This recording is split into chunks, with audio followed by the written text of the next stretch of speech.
한 주간 동안 성도 여러분 평안하셨습니까? 지난 한 주간 동안 교회 내외적으로 많은 일들이 있었습니다. 야외 예배를 은혜 가운데 잘 마쳤고요. 그리고 곧이어서 우리 연극 한 편을 진행을 했고요. 또 선교사 파송 예배도 드렸고, 또 금요 새벽 예배에서는 선교사 보고회도 있었습니다. 어제 결혼식까지 마치 그냥 어떤 인생의 요람에서부터 무덤까지 가는 그런 과정들을 쭉 겪지 않았나 생각을 하는데, 그 중에 오늘 아침에 함께 나누고 싶은 것은 지난 수요일 그 공연입니다. 설레임보다는 진한 그리움, 그걸 표현한 하늘꽃이라는 공연이 있었습니다. 그 소망 소사이어티 그 문화 공연인데요. 그 줄거리는 대략 60에서 70대 할아버지 할머니, 한 70대 되는 것 같아요. 이분들이 늙음하게 만났습니다. 알콩달콩 사랑을 나누면서 그렇게 함께 황혼길을 가고 있는 모습이었습니다. 그 부인의 이름이 신앙이 참 좋은데요. 박달여입니다. 박달여. 그리고 이제 남자 친구의 이름이 무슨 신사죠? 최신사 할아버지. 두 분이 만났는데 연극을 하는데 그러는 거예요. 달려시 하는데 잘 들어보니까 뭐 달려라 달려 뭐 이런 소리 같기도 하고, 그러면서 이 어른이 그 할머니를 쫓아다니다가 결국은 결혼을 했고요. 이 박달려 할머니는 인생을 너무 빨리 달려서 일찍 돌아가시더라고요. 그래서 이분께서 병상에서 돌아가시기 직전에 유언 편지를 썼는데 그 편지를 읽는 모습이 마지막 모습이었습니다. 내용은 천국에서 만나자고, 그 짧은 기간 동안 너무 행복했다고, 사랑했다고, 감사하다고, 그런 내용으로 편지를 마무리했습니다. 공연이 진행되는 내내 출연 배우는 많지 않았는데요, 아주 진한 감동이 있더라고요. 여러 가지 깨달음을 주고 도전이 있었고 눈물이 있었던 그런 아름다운 연극이었다. 그래서 제가 공연이 끝나고 나서 한번 더듬어 봤습니다. 그러다가 문득 생각이 드는 것이 있어요.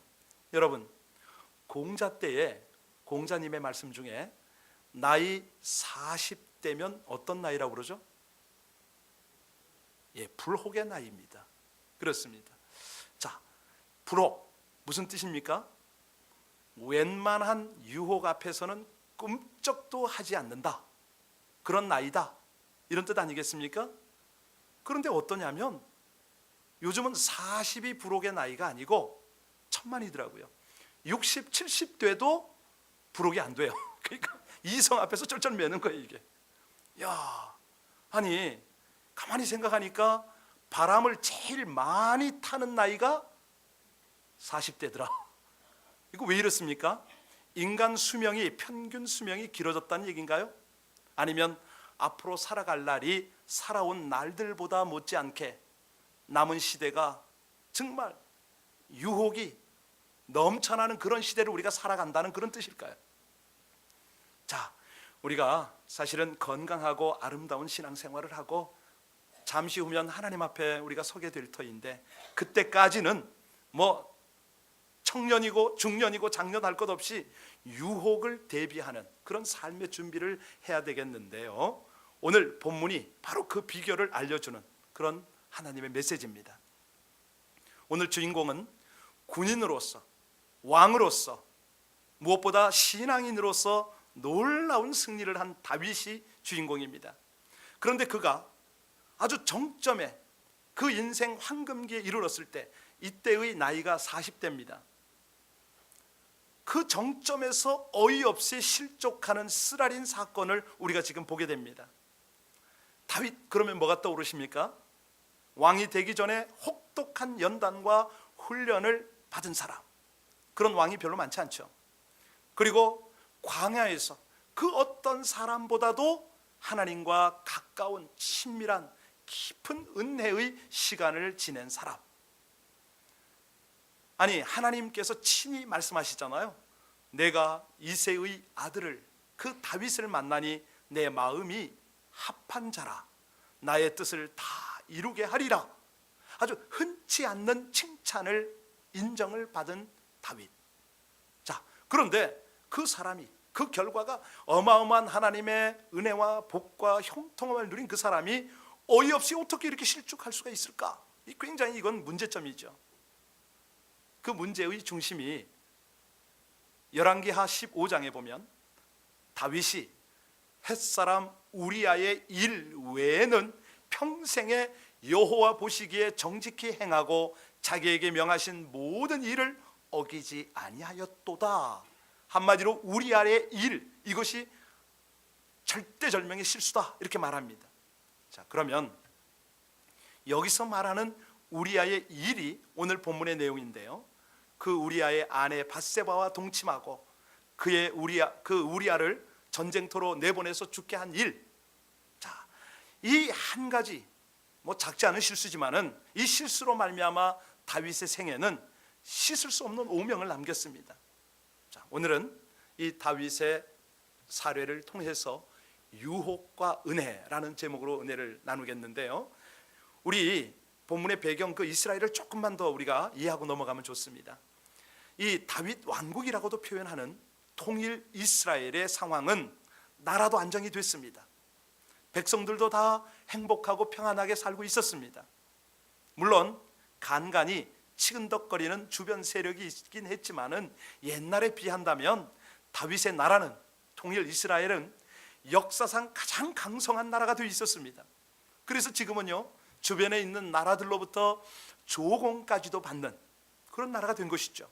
모든 것이 잘 되어가고 있었습니다. 그런데 바로 문제가 이때 벌어진다는 거예요.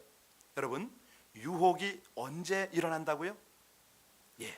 내가 이만하면 됐다, 안정됐지 라고 생각할 때 그때 유혹은 틈을 탑니다. 잘 되어간다고 생각을 하니까, 하나님을 의지하는 마음이 이전보다 약해졌지 않습니까? 스스로 이제는 좀 능력이 있다고, 힘이 있다고 생각하니까 인간 본연의 자존심이 또 발동이 시작이 되지 않습니까?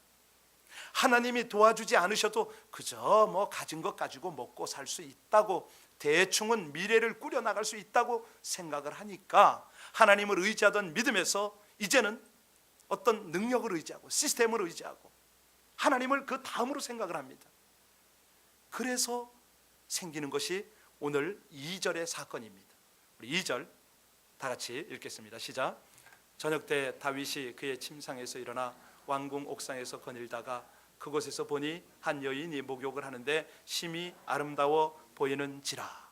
자, 여기 보면 다윗의 영적 긴장이 흐트러지니까 하나님에 대한 집중력이 완전히 흐려지고 있는 모습이 나왔죠. 한번 생각해 보십시오. 자기 부하들이 지금 전쟁터에 나가 있습니다. 전쟁을 하는 시간에 옛날 같으면 어찌했습니까? 당연히 자신이 선봉대로 나갔었죠. 자, 그러면 자기가 여기서 쉼을 가진 시간이라고 할지라도 최소한 부하들을 염려하고 기도를 하든가, 또는 도와줄 게 뭐가 없는가, 식량은 넉넉한가, 주변의 참모들과 회의를 하고 또 알아보고 그렇게 해야만 마땅한데 그 시간에 뭐 했다고요? 이 잠을 잤군요. 자, 이 시간이 애매한 시간이기 때문에 그가 깬 시간은 저녁입니다. 낮잠을 잤다는 거 아닙니까? 바로 이건데요, 저녁에 일어나서 왕궁을 거닐다가 유혹의 덫에 걸렸습니다. 여러분, 사실 그 당시에 다윗의 아내가 몇 명 정도 되겠습니까? 우리가 아는 아내도 적지 않습니다. 기록은 안 됐지만 첩도 있었습니다.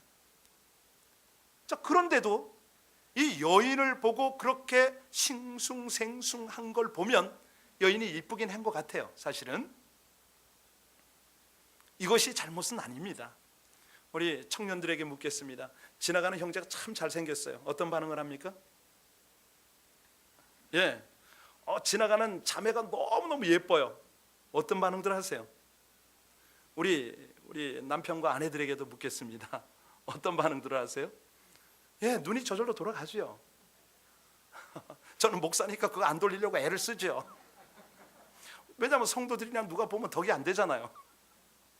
그럴지라도 옆에 잘생긴 사람, 아름다운 그런 여인이 가면 자연히 눈이 그리 돌아가는 건 정상입니다. 만약에 그런 사람이 있는데도 불구하고 아무런 감정이 없다. 지금 그러려고 그러죠. 빨리 병원 가야 돼. 지금 병원 가야 돼요. 예. 여러분, 이런 건 죄가 아니에요. 루터가 말한 것처럼요, 내 머리 위로 새가 막 날아다니는 것, 그 우리가 어찌 막습니까? 막을 방법이 없죠. 그런데 그 새 중에 한 마리가 갑자기 내 머리 위에 내려앉아서 거기다가 똥을 싸고 둥지를 트는 거, 이거는 막을 수가 있죠. 여러분, 유혹받는 건 절대 죄가 아닙니다. 유혹받을 수 있습니다. 그런데 뭐가 죄라고요? 유혹에 넘어지는 것이 죄입니다. 우리가 묵상할 거를 묵상해야지, 묵상 안 할 거를 묵상하면 넘어지는 거예요. 묵상이란 말 잘 모르세요? 뭐 전혀 안 그런 것처럼 유튜브를 보거나 드라마를 보거나 심지어는 첫사랑에 그냥 완전 묵상이 들어가면 그때부터는 이것이 정상이 되질 않죠. 가정이 정상이 되겠습니까? 생활이 정상이 되겠습니까? 여러분, 이왕 묵상하는 것, 말씀 묵상하시길 주의 이름으로 축원합니다. 그거밖에 없어요. 하나님의 말씀을 묵상해야죠. 아니, 우리가 묵상을 할 때 대부분 또 그래도 또 깊이 있는 생각을 하시는 분들은요, 묵상에 들어가면서 생각을 합니다. 이것이 나에게 주는 의미는 뭐지? 나와 관련성은 뭘까? 그 다음에 내가 이걸 어떻게 적용하고 실천을 할까? 내가 어떻게 삶으로 살아볼까? 그렇게 해야 옳지 않습니까? 다윗이 그렇게 했어요. 그런데 이게 잘못된 거예요. 아니, 목욕하는 여인을 봤어요. 눈에 보이는 걸 어쩝니까? 아무리 늦잠을 자고 뭐 저녁에 일어나서 쓸데없이 이렇게 왕궁을 걸지만 그건 어쩔 수가 없어요. 그런데 문제는 그 다음부터입니다. 묵상 안으로 들어갔어요. 이상한 생각을 한 거예요. 그러다 보니까 다음에 진도가 나가고 싶어진 거죠. 문제는 적용까지 해버렸어요. 하하, 그 적용이 어떤 적용입니까? 동침을 한 거예요. 예, 결국은 임신을 했고 큰 문제가 생겼습니다. 여러분, 우리가 알기에 이 다윗이요, 기름 부음을 받고 몇 년 만에 왕이 됐습니까? 천신만고 끝에 그 자리에 오른 다윗입니다. 물론 좀 쉼이 필요했겠죠. 뭐 인생을 좀 엔조이하고도 싶었겠죠. 힘든 싸움에 부하들 다 내보내고 나는 내 시간을 갖자. 지금까지 다윗의 생존, 성취, 그것만을 위해서 정신없이 달려왔습니다. 그런데 이제 조금 여유가 생기다 보니까 힐끔힐끔 한눈 팔기를 시작한 겁니다. 결국은 유혹의 덫에 걸렸습니다. 우리가 이 다윗을 가만히 보면서요, 우리 인생이란 것이 결국은 두 종류의 싸움을 하게 돼 있는데, 하나는 1절을 가만히 보세요. 눈에 보이는 싸움을 하고 삽니다. 주변 국가들이 있지 않습니까? 예. 자, 암몬이라는 적이 있고 이 적과의 전쟁이죠, 계속적으로. 그런데 또 다른 하나는 눈에 보이지 않는 적과의 전쟁, 영적인 전쟁, 유혹과의 전쟁이 있습니다. 여러분, 다윗 그러면 뭐예요? 전사 아닙니까? 블레셋과의 싸움, 암몬 족속과의 싸움, 어떠한 대적의 싸움에서도 승승장구했던 사람입니다. 그런데 유혹의 전쟁에 있어서는 어이없이 뚫리고 말았어요. 이 메시지가 하나님께서 우리에게 왜 이 글을, 이 내용을 읽고 묵상하게 하느냐면, 우리가 잘 되고 있다고, 내가 승리할 수 있다고 생각했을 그때를 주의하라는 것입니다. 다윗이 이 정도로 어이없이 넘어졌으면 너희는 오죽하겠느냐, 이 메시지죠. 여러분, 선줄로 생각한 그때 곧 넘어지지 않도록 주의하시기를 주님의 이름으로 축복드립니다. 자, 여기에 이렇게 넘어지면 그걸로 끝나면 얼마나 좋습니까? 유혹에 넘어지고 보면 대가 지불이 너무 크다는 거죠. 자, 우리 청년들 큰 소리로 따라하겠습니다. 유혹에 굴복한 대가는 생각보다 크다. 다시 한번요, 우리 다 같이. 유혹에 굴복한 대가는 생각보다 크다. 예, 그렇습니다. 우리 하나님은요, 우리를 향해서 유혹하는 법은 없으십니다. 하나님은 사람들을 때로는 고차원적인 그런 목적으로 가지고 테스트는 하실 수 있습니다. 그런데 템테이션, 유혹은 하나님의 영역이 아닙니다. 오직 이 유혹은 사단이 하는 것입니다. 우리 하나님은 넘어진 자를 다시 일으키시는 것을 기뻐하시죠. 그런데 사단은 멀쩡히 서 있는 사람을 쓰러뜨리는 걸 그렇게 좋아해요. 이게 유혹입니다. 이 사단의 유혹의 특징이 뭐냐면 계속 달콤함을 보여줍니다. 예. 그런데 그 너머에 있는 쓰디쓴 대가는 철저히 가려버리죠. 그래서 사람들로 하여금 그 당장의 달콤함에 집중하도록 만들어버리죠. 단 것 좀 먹으라는 거죠. 당뇨 걸리니까. 예, 운동하지 말라는 거죠. 성인병 유지할 수 있으니까. 여러분, 사람들로 하여금요, 예, 잠시만 멈춰 조금만 생각을 해도 이길 수 있는 것이 있는데 사단은 철저히 그런 걸 차단해 버립니다. 혹시 나비 효과라는 그런 영화를 보신 적이 있어요? 예, 그렇죠. 버터플라이 이펙트라는 그런 영화가 있습니다. 이 내용이 뭐냐면 초기에는 아주 미세한 차이가 있는데 나중에는 엄청난 결과를 가져올 수가 있다. 이걸 나비 효과라고 말을 쓰는데요. 남미 아마존 정글에 사는 나비 한 마리가 가볍게 이렇게 날개짓을 했습니다. 그런데 이 파장이, 이 음파가 결국은 커져가지고 이 텍사스에 있는 그런 이 거대한 허리케인 같은 그런 효과가 난다. 뭐 기상과학적 이야기를 적용을 한번 해본 거죠. 사람의 일생에 그걸 응용을 했는데 그걸 어떻게 표현을 했냐면 어릴 적에 경험했던 작은 일이 나중에 큰 일을 저지르는 원인을 제공한다. 사실 우리 한국 속담에는 소도둑이 바늘도둑이 예전부터 있었잖아요, 다. 그런데 이런 아주 새롭게 발견한 것처럼 이렇게 발표를 하고 있습니다. 처음에 이것쯤이야 하고 억셉트를 하는데 결국은 나중에 어마어마한 인생의 허리케인이 되어서 우리를 강타한다는 거죠. 자, 5절 한번 볼까요? 어떻게 강타하는가? 같이 읽겠습니다. 자, 시작. 그 여인이 임신함에 사람을 보내 다윗에게 말하여 이르되 내가 임신하였나이다 하니라. 자, 이게 강타라고요? 잘 보세요. 이 여인의 말에 다윗의 반응이 바로 강타입니다. 이 다윗이요, 기발한 생각을 합니다. 여러분, 주변을 한번 가만히 이렇게 생각해 보세요. 자기의 잘못, 이 자기가 뭔가를 감추어야 하는, 자기를 은폐하고 싶어하는 사람들의 특징이 뭐냐면 머리를 팽팽 돌려요. 순간적으로 머리가 돌아가요. 기발한 생각을 하는 거죠. 좋은 일은 천천히 돌아가는데 이 머리가, 나쁜 일에는 얼마나 빨리 돌아가는지 모릅니다. 그래서요, 항상 죄를 저지르는 사람들은요, 수사관들을 앞질러 간다고 그러잖아요. 예, 수사하는 사람들은요, 이 범죄를 저지르는 사람들에게 상상력으로 항상 밀릴 수밖에 없습니다. 머리가 빨리 돌아가니까. 자, 6절에 보세요. 다윗이 이 밧세바의 남편 우리아를 전쟁터에서 불러들여서 특별 휴가까지 줍니다. 내용은 뭐죠? 우리아, 그 아내와 좋은 시간을 가지려는 거예요. 그렇게 되면 그 너 아내 속에 있는 그 뱃속에 있는 아이는 애비가 내가 아니고 너라는 거죠. 네. 기가 막힌 아이디어를 생각해낸 겁니다. 8절까지의 내용이 그거거든요. 전쟁터에 열심히 복무하고 있던 우리아를 호출해서 잔치 베풀어주고 술까지 마시게 했습니다. 그런데 집으로 돌아가던 우리아가 가는 길목에서 발걸음을 멈추는 거죠. 아니, 지금 이 시간에도 나의 상관 요압 장군님과 그리고 내 전우들, 부하들 다 목숨 걸고 가정을 뒤로 하고 나라를 위해서 저렇게 전쟁터에서 나가 고생을 하는데 나만 어찌 홀로 내 발 씻고 아내와 편안히 잠을 잘 수가 있겠는가? 왕은 허락했는데 자기 양심이 허락질 않았습니다. 9절 볼까요? 우리 같이 9절 읽겠습니다. 자, 9절 시작.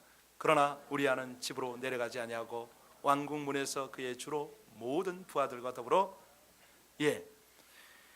우리아가 집으로 가던 발걸음을 돌이켜서 그렇다고 성으로 다시 들어가면 왜 왕이 말할 거 아닙니까? 왜 명령 따르지 않았느냐고 화낼 것 같으니까 성 밖에서 성을 지키는 그 다른 군인들과 함께 길거리에서 노숙을 한 겁니다. 여러분, 이 소식이 다윗에게 보고가 됐을 때 다윗은 어찌 반응해야 됩니까? 성군 다윗이 정말 충직스러운 부하가 여기 있구나. 아마 더 큰 상을 주었어야 될 겁니다. 그런데 상황이 이쯤 되고 보니까 다윗은 우리아가 죽이고 싶도록 미워지는 거예요. 결국은 편지를 써서 그 충성스러운 부하의 손에 직접 들려서 전선에 있는 요압 장군에게 보냅니다. 편지의 내용이 뭡니까? 아니 자기 자신의 죽음과 관련된 내용을 그걸 가지고 자기 손으로 들고 간 거예요.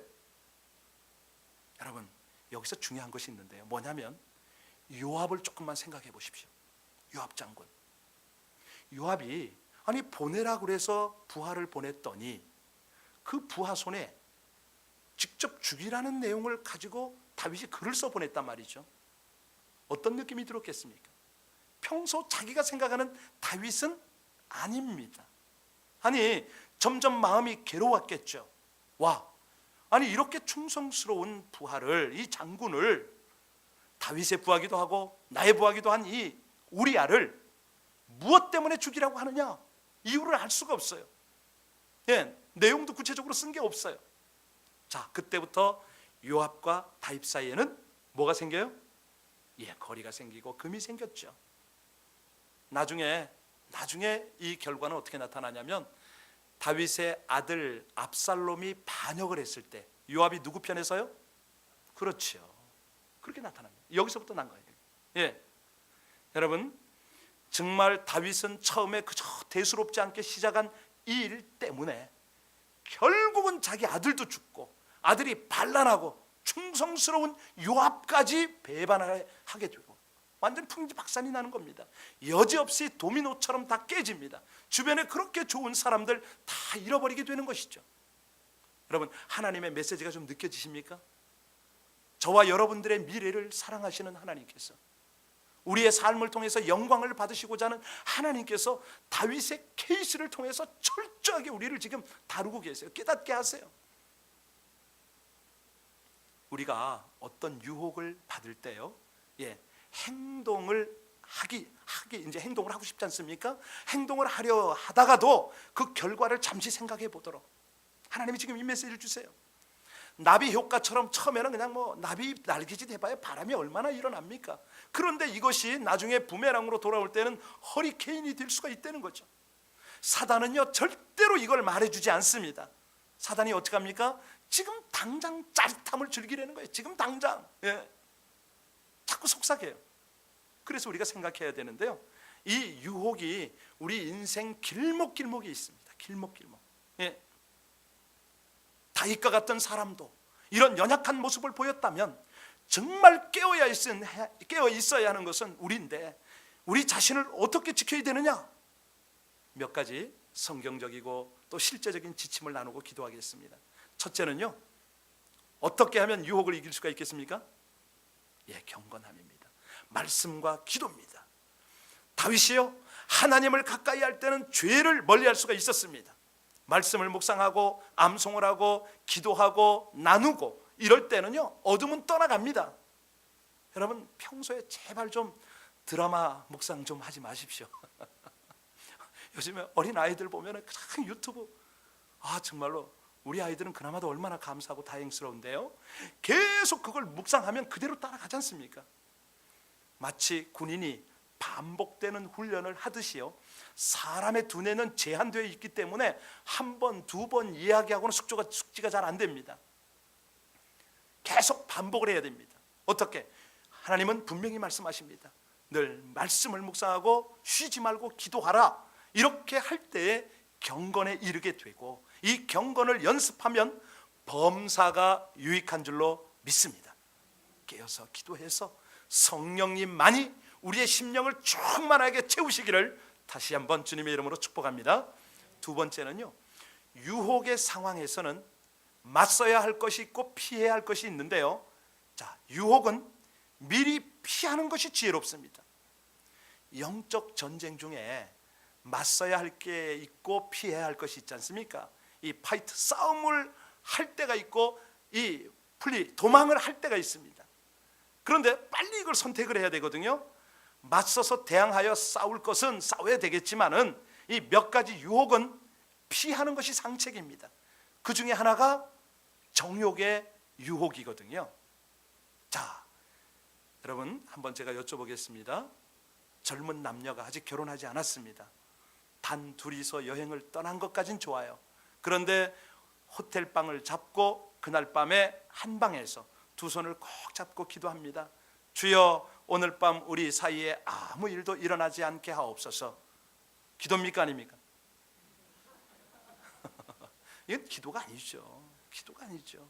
예, 굶주린 사자 머릿속에 그냥 입속에 내 머리 집어넣고 하나님 사자 왜 집어넣어요 거기다가? 왜?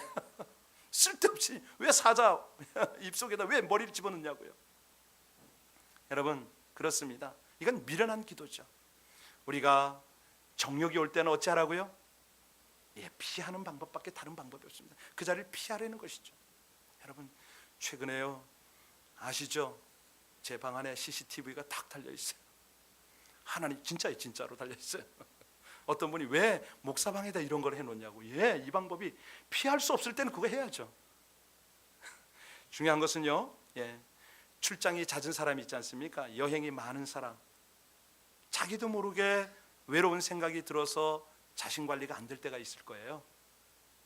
저도 경험을 해봤는데 그때는 정말로 그렇습니다. 그냥 저녁 먹은 다음에 헬스클럽 가서 열심히 땀 흘려서 뛰고 그냥 샤워 쫙 하고 편안하게 자든가. 그게 자신이 없으면 하나님의 사람하고 만나는 거죠. 기도하는 것이죠. 묵상하는 거죠. 말씀 나누고 은혜 나누고, 예, 열심히 은혜 생활하는 것이죠. 그것도 안 된다. 여행 스케줄 조절해야 됩니다. 다른 방법이 없죠. 여러분 유혹의 상황에서 피할 것은 피하시기를 주의 이름으로 축원합니다. 요셉과 같이 피하시고 하나님께 인정받고 영광 드리시기를 주님의 이름으로 축원합니다. 마지막입니다. 하나만 더 부탁을 드립니다. 평안할 때일수록 더 하나님의 은혜를 구해야 된다는 것이죠. 여러분 혹시 오늘 예배를 오시면서 어려운 문제 때문에 고민하고 계십니까? 말 못할 문제 때문에 잠이 오지 않고 정말 기도로 아무리 나가도 응답이 안 됩니까? 어떤 때는요 그것이 감사 제목이 될 수가 있습니다. 왜냐하면 사람이 정신없이 고생하면서 애를 쓰는 때는요 한눈을 팔 여유가 없습니다. 그렇죠? 예, 그 문제 해결하기 위해서 바빠지니까 오히려 실수, 유혹 다 안 합니다. 그런데 전에는 그 어려움이 있었지만 요즘은 좀 어떻게 살만한 분이 계십니까? 집안에 그렇게 염려하고 기도했는데 그것이 해결됐습니까? 지금 만사가 그럭저럭 좀 풀려가고 있습니까? 그렇다면 하나님께 감사를 하셔야죠. 그런데 조심하셔야 됩니다. 그때 조심하셔야 됩니다. 위기에서 평안으로 넘어가는 바로 그 기간, 그 시간에 유혹이 바로 틈을 타기 시작합니다. 다윗의 케이스죠, 그렇죠? 가난하고 병들고 어려움이 닥칠 때 우리는 하나님의 은혜가 필요합니다. 그런데 이제는 부요해서 살만하고 건강하고 평안할 때 그때는요, 예, 하나님의 더 큰 은혜가 필요합니다. 더 큰 은혜가 필요합니다. 예, 어려울 때보다 평안할 때 하나님의 도우심이 사실은 더 필요하다 그 말입니다. 왜? 보통 은혜 가지고는 안 되거든요. 2배, 3배 은혜가 필요합니다. 예, 우리 함께 다 같이 옆 사람에게 인사하겠습니다. 평안한 때 더 큰 은혜를 주옵소서. 예, 더 큰 은혜를 구하십시오. 평안할 때 더 큰 은혜를 구하십시오. 예, 하나님은요 우리 자손 대대를 통해서 영광을 받고 싶어 하십니다. 다윗 이상가는 그런 복을 주고 싶어 하시죠. 왜? 여러분을 통해서 하나님 나라 확장해야 되니까. 절대 우리의 남은 인생 함부로 살아서는 안 됩니다. 오늘 다윗을 묵상하다가 혹시 지난날에 일어난 어떤 말 못할 일 때문에 마음에 무거운 짐을 갖고 계신 분 계십니까? 그 발생한 과거의 일을 우리가 바꿀 수는 없습니다. 그런데 잊지 말아야 되는 것은요, 우리 하나님은 자비하십니다. 우리가 진심으로 그 일을 깨닫고 주님의 자비와 긍휼을 구할 때 우리 주님의 보혈의 은총으로 덮어주세요. 씻어주세요. 우리 과거를 묻지 않으십니다. 아니, 우리가 새롭게 출발할 수 있는 새로운 기회를 주십니다. 여러분 아시죠? 요한복음 8장에 보면 간음하다 붙잡혀온 여인을 향하여 우리 주님 어찌하시죠? 예, 용서한다고 말씀하시잖아요. 가서 다시는 죄를 짓지 말라고 그러시잖아요. 간음한 여인도 현장에 잡혀왔는데 우리 주님은 넉넉히 용서하십니다. 이 세상의 어떤 죄악도 예수님의 보혈로 덮지 못할 만큼 그런 진한 강한 죄악은 없습니다. 오늘 좀 그랬으면 좋겠습니다. 하나님, 우리가 영적으로 주님과 깊이 좀 교제하고 싶습니다. 은혜의 보좌 앞으로 더 가까이 나가고 싶습니다. 저의 심령에 예수의 보혈로 덮어주시고 또 그 깨끗함으로 인해서 혹시 넘어지더라도, 실수하더라도, 쓰러지더라도 그 대속의 은혜를 유지해서 주님 앞에 새 힘을 얻게 하여 주옵소서. 주님의 위로 속에 기도하게 하여 주옵소서. 우리 다 함께 오늘 말씀 생각하며 우리 하나님이 다시 한번 우리를 세우시고 우리와 함께 이 땅에 영광을 나타내시기를 원하는 그 마음을 하나님 앞에 다 같이 올려드리겠습니다.